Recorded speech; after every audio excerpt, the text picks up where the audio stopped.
mga day, ayan mga day, mag-isa po tayo ng bombay at saka ahos mga day. Magluto po tayo ng tanghon mga day. Malamig mga panahon ngayon mga day, kaya magluto tayo ng tanghon mga day. Sa labas lang ako nagluto mga day kasi wala na tayong gasol. O ayan, nilunod ko na yung buto-buto mga day.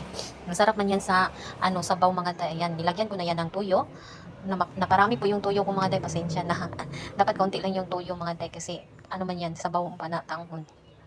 Yan, minix-mix ko, namikos-mikos tayo mga day para mahalo yung lasa niya mga day.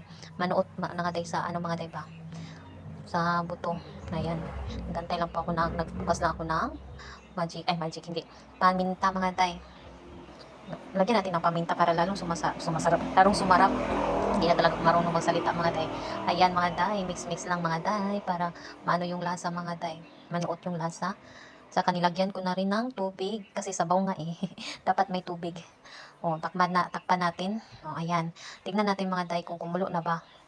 Hindi ako makahintay mga day. Malapit na mga day. Gutom na manggut mga day. Ayan mga day, lagyan na natin yung pangpalasa mga day. Para malasa naman. Para sarap ang kain mga day. Tapos nilagay ko na yung sibuyas at saka hatsal mga day.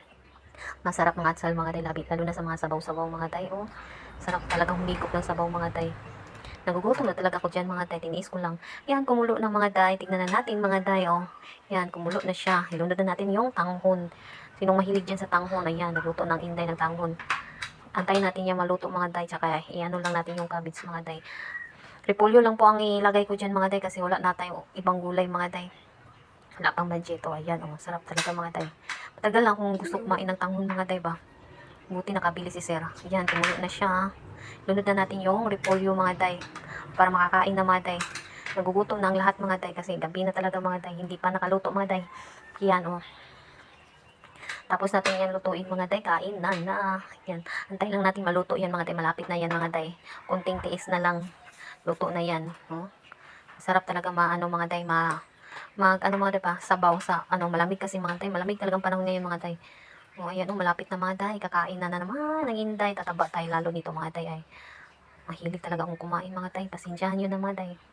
Ayan mga day, luto na. Pinasok ko na sa loob. O, ayan o. Ayan, luto na. Ano natin na, day, ilipat na natin sa lagayan natin mga day para makakain na tayo. Ayan. Nagtagal mga day. Inahirapan talaga akong kumuha dyan mga day kasi madailos man day.